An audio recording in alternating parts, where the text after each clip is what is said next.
行完曼德勒茄之後咧，繼續行呢個可以為評級為呢個信和廣場啊！即係喺 YouTube 啊，或者好多節目裏頭咧，話俾你聽好啲嘢行嘅咧，對於我哋呢個宅佬嚟講咧，係信和級嘅，可以去翻秋葉原啦，都係。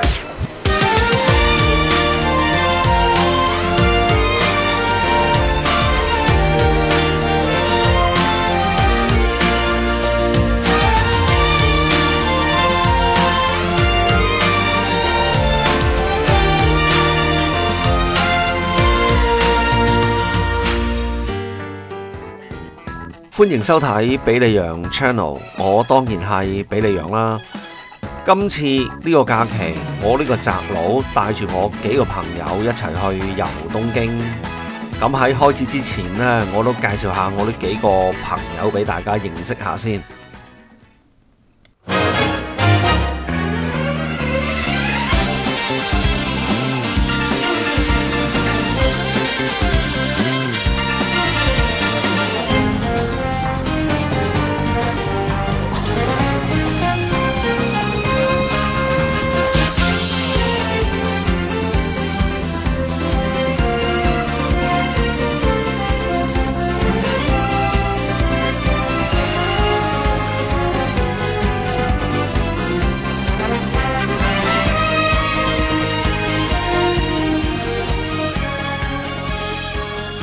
我哋嘅酒店呢就喺新宿嘅，咁去到呢已經係6點半啦，咁所以抌低咗行李之後呢，咁我哋又出發啦。而第一個目的地呢，我哋竟然係去買手信啊！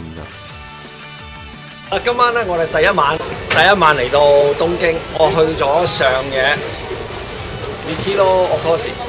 咁喺度呢，我係一反傳統，我買咗手信先。咁呢幾日呢，就唔使再特登周圍行啦。嚟到東京當然要買手信啦，有邊笪地方買手信你又可以合埋眼狂掃啊！咁喺二木之果子就可以啦。呢一間係百年老店，喺亞美橫裏頭嘅，其他地方都有分店，不過呢一間呢，就係最元祖嘅一間。咁由於咧剩翻一晚好少嘅時間，而且呢間鋪係收8點嘅，所以咧就要匆匆咁掃咗呢幾日我哋想買嘅手信先。因為時間嘅關係，我用咗15分鐘掃咗呢袋嘢，買咗3600 yen。介紹下點解要嚟到上野嘅亞美橫先。首先就翻個日景俾大家睇下先。其實呢度好似我哋旺角嘅女人街，好多平嘢買啊，波鞋啊，咁啊連即食嘅生果都有嘅，咁啊唔一定要喺新宿嘅八果園先有得食啊，呢度都有嘅。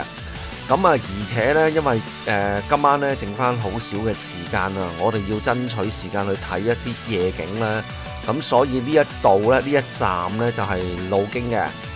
雖然話路經啫，咁但係我哋都會試下當地嘅小食。呢一間呢個招牌有個銀字嘅章魚丸，咁食完我哋先至再出發。沙律嚟。阿慈中意食嗰啲醬啊。哦。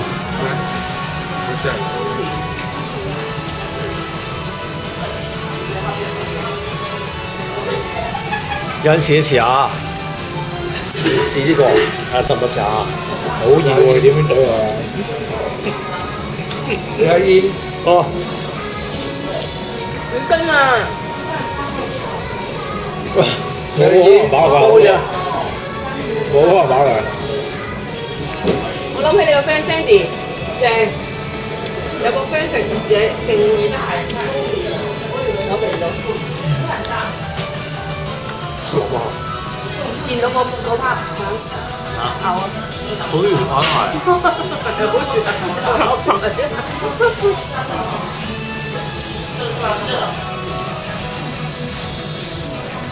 我真係好攰啊！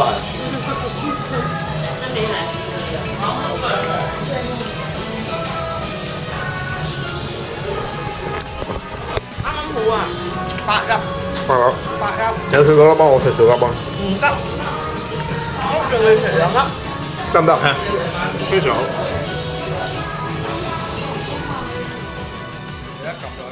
食完嘢之後呢，我哋就行咗去街尾呢間玩具店 Yamashita 買嘢俾我兩個女先。見到呢度，一落機就見到有大嘅攤牌，喺度揀緊嘢，又唔知揀乜，揀咗兩個貼紙俾個大細女咯，而家仲揀緊咯。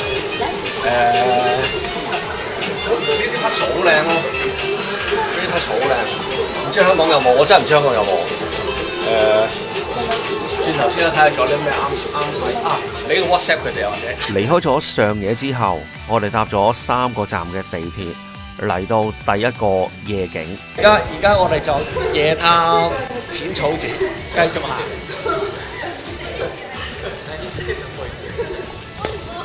影後邊啦，原先後邊開門咧就係可以啲鑑妹好嘈。原先後邊咧開門咧可以拜神嘅，不過而家就冇啊！而家冇啦，而家。淺草寺咧就好有歷史嘅，如果大家想知嘅咧，就可以上去維基百科睇下，因為咧就算係我咧，我都係上去睇然後讀俾大家聽，咁啊冇乜意思啦。咁啊，同埋咧，其實呢一度咧，朝頭早咧係好多人㗎，基本上連影相都有困難啊。咁夜晚咧就靜好多啦，咁啊啲燈籠就着晒燈啦，影相會好靚㗎，環境都好靚嘅。話明係寺咧，咁當然可以求神問卜啦。咁喺度咧會有啲平安符啦，有一啲紀念品賣俾大家嘅。咁不過夜晚咯，咁可以慳返啦。今日咧我第一次夜晚嚟到淺草寺，咁之前咧好多次都同屋企人咧朝頭早嚟嘅，今日咧夜晚嚟咧就有啲燈籠着晒啦，咁啊氣氛好好啦，咁啊同埋感覺同日頭真係爭好遠咯。離開淺草寺之後，行過隔離，望上個天，勁咯！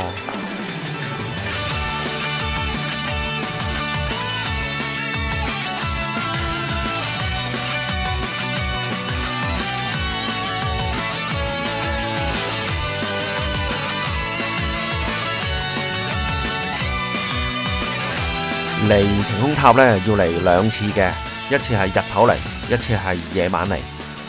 由於咧夜晚我哋得返好少時間咧，咁所以咧我哋由新宿打橫咁去咗上野啦，由上野過咗去淺草寺，行大約10分鐘到啦，咁你就會見到而家呢個景啦。咁晴空塔咧其實係位置於喺呢個偶田村嘅，而偶田村本身咧其實係一個舊區嚟㗎。咁所以咧，晴空塔落成之後咧，就帶旺咗呢邊咧好多生意啊！咁啊，而家見到晴空塔咧係呢個藍色嘅，咁其實佢有其他顏色㗎，同埋有名㗎。咁啊，不過日本仔乜嘢都講個好靚嘅名俾佢㗎啦。咁啊，大家聽住先啦。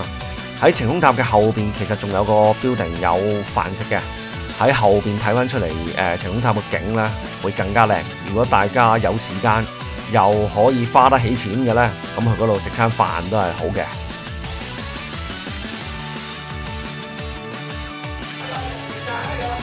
而家我哋喺有冇笑？呢個係咩啊 ？menu， 你以為喺呢度叫啊？錯晒啦！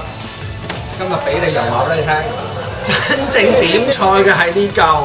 首先呢，你係唔能夠有老花嘅，好大鑊，同埋係全日文嘅，咁咧勉強咧，勉強你都睇到啊，食啊飲啊推介咁咯。但係對於我嚟講，最終都要揾一個侍應嚟。早晨，今日我哋去遊就館去睇飛機啊、大炮啊，咁啊，而家嘅時間咧都係日本嘅時間9點鐘啫，咁啊食完早餐啊，而家要出發啦。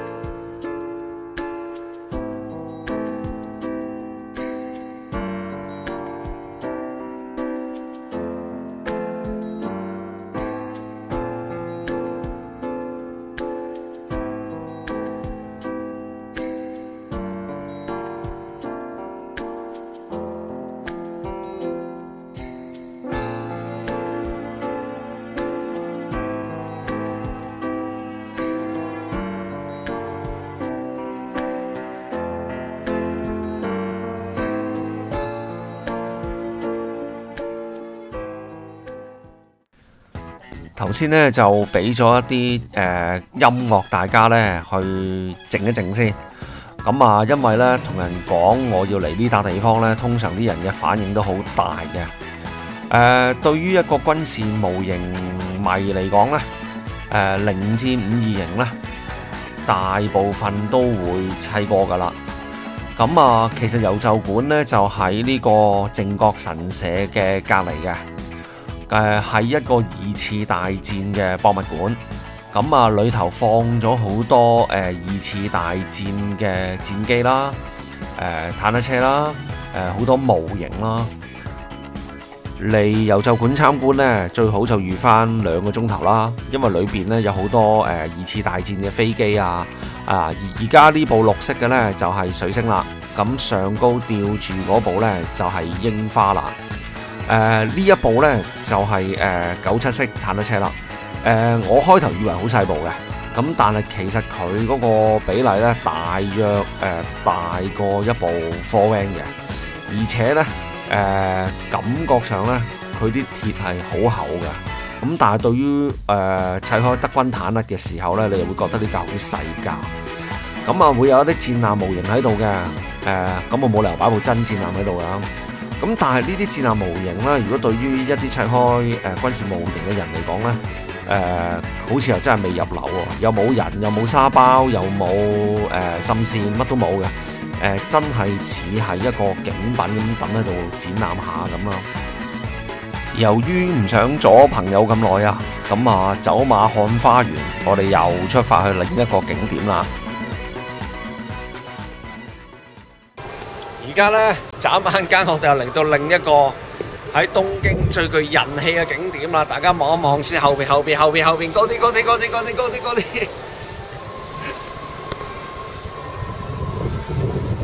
影唔影得晒晴空塔啊？好啦，一陣間我哋會上塔頂嘅，行啦！你睇而家幾多人，多到咧，Hello， 哇，有排入唔到去真係。好啦，嚟到1點鐘嘅時候，我帶大家睇一睇警訊啦。今日我哋要去嘅就係呢兩笪地方啊。先去呢個少啲呃錢嘅，呢一個再要俾多1300 yen 嘅，咁啊會去到450 米嘅。咁今日我嘅警訊完畢，轉頭睇下我哋上到會見到啲乜。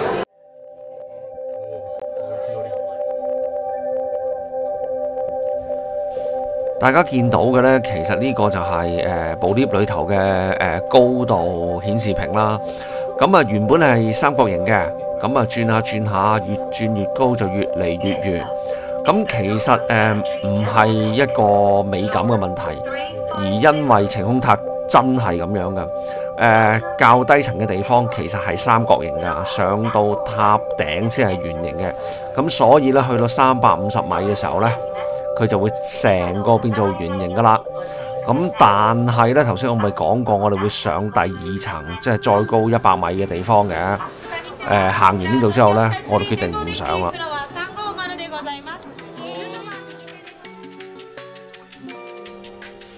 一出 lift 之後呢，我第一個感覺就係喺度做嘢嘅人呢，好容易白內障啊！因為啲陽光射入嚟呢，就算唔係好似好光都好啦，好刺眼啊！而且呢，今日嘅天氣呢，好似有少少蒙蒙地啊，咁所以呢，再上多100米呢，我諗睇嘅嘢都係差唔多。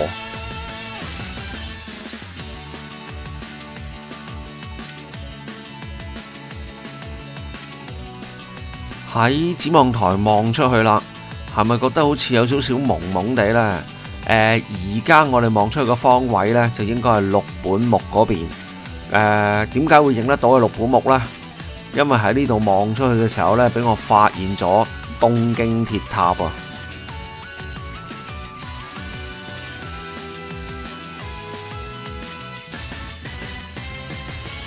呢條就係柳田村啦。係可以直出到東京灣嘅，咁所以呢，其實喺晴空塔下邊呢係有碼頭嘅，係可以直出去台場嘅。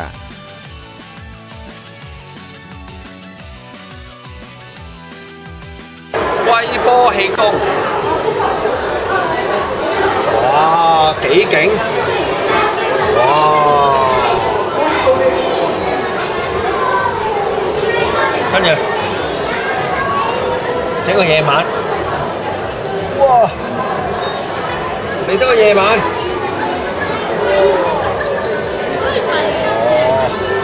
哦，上到嚟記得玩下呢個啦，好玩啊！頭先大家聽到現場收音啦話，其實展望台裏頭係好嘈噶，咁所以呢，我唔想上多100米嘅原因呢，就係咁樣啦。咁啊，展望台裏頭呢，其實有2層嘅，亦都有地方賣下一啲手信啊、飾物咁嘅嘢嘅。有興趣嘅呢，就仲可以呢，喺呢個玻璃街磚度行嚟行去，睇下你自己嘅膽量嘅。嗱，就好似我咁啦，其實呢就冇乜 feel 嘅，因為呢個玻璃街磚係有2浸噶，一浸穿咗呢，你跌落下低嗰浸呢，理論上你都跌唔到落街嘅。而且呢，對於我哋呢啲馬騮精嚟講呢，係冇乜 feel 嘅。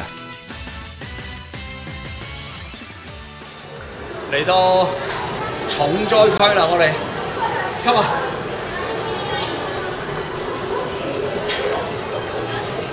一個有家室嘅男人可以單拖嚟日本旅行，當然唔會咁簡單啦，有排買啊！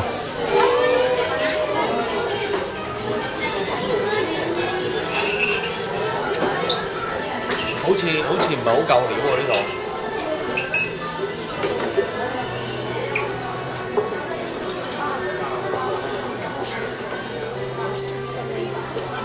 麻煩你影呢度，又投訴一次呢度。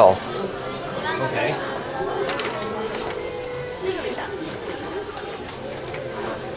開啦，開俾大家睇下。呢個唔係呢個拍師傅嘅，sorry 啊。都冇阿愁喎。好啦，我要執晒呢度所有嘅嘢翻屋企。都係冇阿愁啊！好啦，咁我而家就準備喺度選擇啦。喂，麻煩啦，你同我照單執藥啦。都係冇阿愁啊！我哋而家去台場啦。去台場做乜嘢啊？去台場睇高達咯。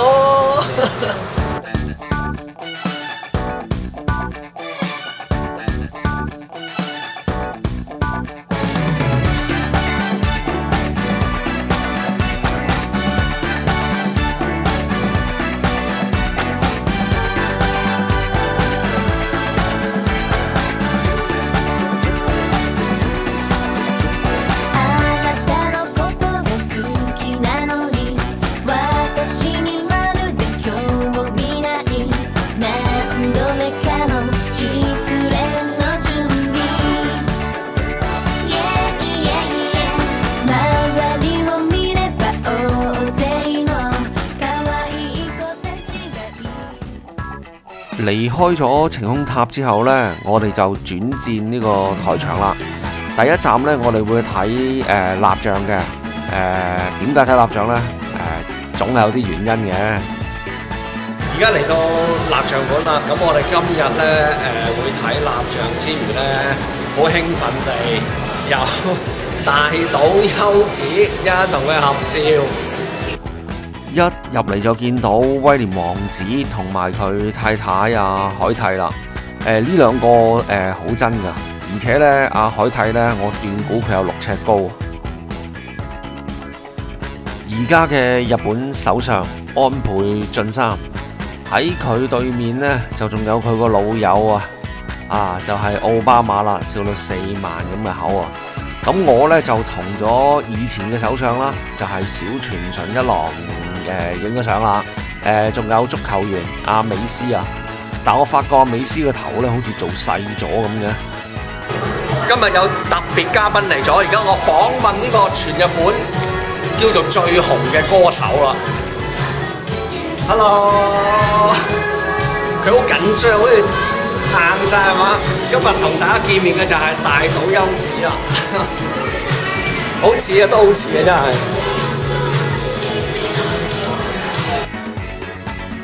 我諗一般人都未必太清楚 AKB48 究竟係乜嘢水啊！咁啊，其實簡單啲啦，一大堆女仔嘅組合啦，而其中呢，大島優子咧喺舊年咧嘅紅白裏頭咧就有個畢業禮嘅，咁即係乜嘢呢？就即係咧佢可以獨立發展啦，咁所以呢，成個紅白嘅歌唱比賽咧就俾 AKB 騎劫咗啦。呢一位呢，就係另一位喺AKB48裏頭呢好出名嘅隊員啦，就係渡邊麻友啦。我唔知大家會唔會覺得好熟面口，或者提一提大家啦。之前呢，佢喺香港拍過元氣壽司嘅廣告嘅，我諗呢個唔使介紹啦，係嘛？嘎喳！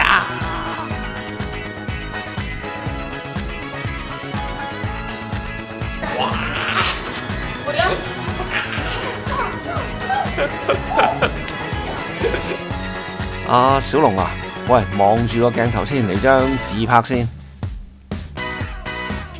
成班同學邊個會告老師嘅？當然就係湯告老師啦。哎呀，好鬼爛 gag 啊！其實蠟像館裏頭咧有好多名人嘅，睇下 Richard Gere 啊，風月俏佳人裏邊嘅大口姐姐啦。另一位 AKB48 嘅成員啊，前田敦子啊，咁隔離仲有半澤直樹裏頭客串過嘅檀蜜啦，後邊呢就仲有咧呢個好驚奇啊，竟然有陳慧琳啊，不過我覺得做得唔係好似咯。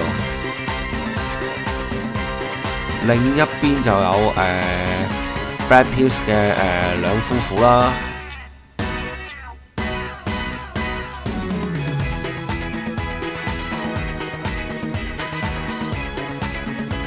轉個身先，哇！DiCaprio 北野武呢個可能大家唔係好識啦，呢個拍大屠殺嘅，呢個唔係，呢個搞錯。好啦，仲有奇溫斯利啦。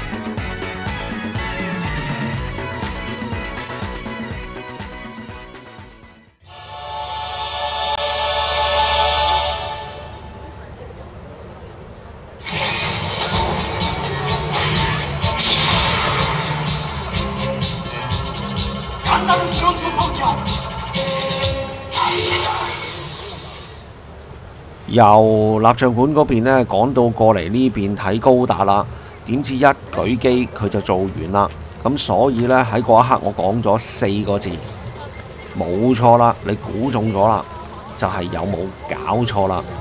咁其實台場呢係好大嘅，如果遇着落雨或者天氣凍嘅呢，大家真係要着多件衫啊。咁身為高達迷嘅呢，都應該過嚟呢度上住香嘅。咁其實睇翻設定咧，呢一部高達咧就應該係 RX-78 Version 2嘅系列㗎啦。咁高咧，照翻佢原著講咧就係18.5米嘅。呢一隻由於要表演啊，所以咧有啲地方加咗燈啦。手工唔錯嘅，我見到啲鋁板咧都係冇乜凹或者唔平嘅，而且有啲位咧係做咗舊化，就算好似全白色嘅地方呢，其實呢，除咗有少量即係好細嘅貼紙之外呢，其實會間咗少少淡嘅灰色嘅。後邊呢，佢嘅噴射引擎呢都會有舊化啦，喺個腰位嗰度啦，都有兩笪灰色啊。我覺得呢隻高達呢，比例上同埋整體嘅美感上呢，係出色嘅。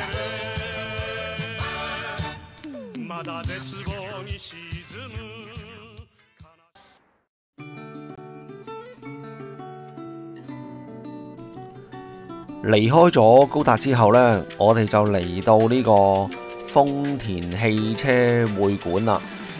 呢個展覽館呢，其實係分2層嘅。上高嗰層呢，通常都會擺一啲跑車嘅，而下低嗰層呢，就係一啲較為家用啲嘅房車咯。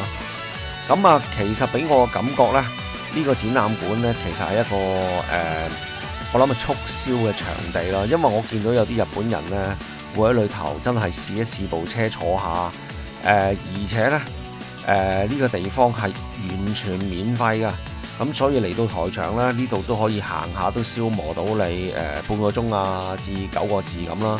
而且呢，有一啲現役嘅賽車，好似呢一部咁啦，都係 GT 版本㗎啦。離遠睇呢都好 sharp 啊，好靚嘅。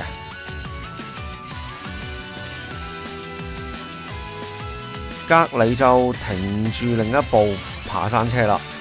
咁其實都研究咗一輪嘅，同埋我另一個朋友啦。我覺得咧呢部車嗰啲泥跡呢係假嘅，係做上去嘅，唔似真係爬完然後留翻喺度嗰啲泥跡咯。影埋個車底先，咁睇到呢都係前後環擔啦，同埋佢嗰個避震機啦。落咗嚟樓下啦，咁喺最當眼嘅地方呢，就揾到馬莎嘅紙板公仔。咁馬莎本身呢，都係同高達一系列㗎啦，不過唔喺度解釋啦，因為實在一匹布咁長啊。紅色嘅呢一部呢，就係紅彗星嘅版本啦。咁佢個 GPS 呢，出聲嗰位呢，就係馬莎嘅配音員，而另一邊呢，綠色呢一部呢，就係渣古版本啦。咁其實兩部車呢，都係同一個型號嘅私家車嚟嘅，只不過呢，喺花紋上啊、貼紙上呢，就有啲分別嘅啫。高達呢，其實呢，大約都有40年嘅歷史啊，所以呢，就能夠同呢個 Toyota 呢 crossover 一啲咁嘅系列嘅車呢，其實係一件好巴閉嘅事啊！睇完啲室內嘢之後呢，都要出返嚟睇下夜景嘅。七彩顏色嘅台場摩天輪啦，成日俾人愛嚟拍劇嘅彩虹橋啦。咁同埋下低呢，仲有個人造沙灘啦。咁台場仲有另一笪地方呢，其實我都推介大家都可以去嘅呢。嗰笪地方就係大江湖溫泉蜜月啦。不過嗰日就同朋友商量完之後呢，大家覺得攰啦，都係唔去啦。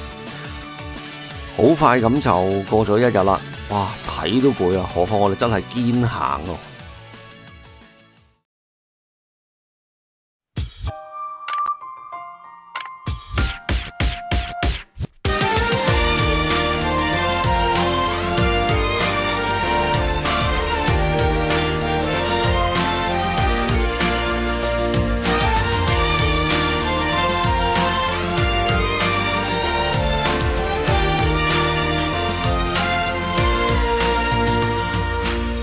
下一集返嚟，我哋會去到鎌倉，跟住會去到櫻木花道同埋安西教練嘅故鄉江之島，仲會去參加一個試膽大會，同埋食我最想食嘅八爪魚薄餅。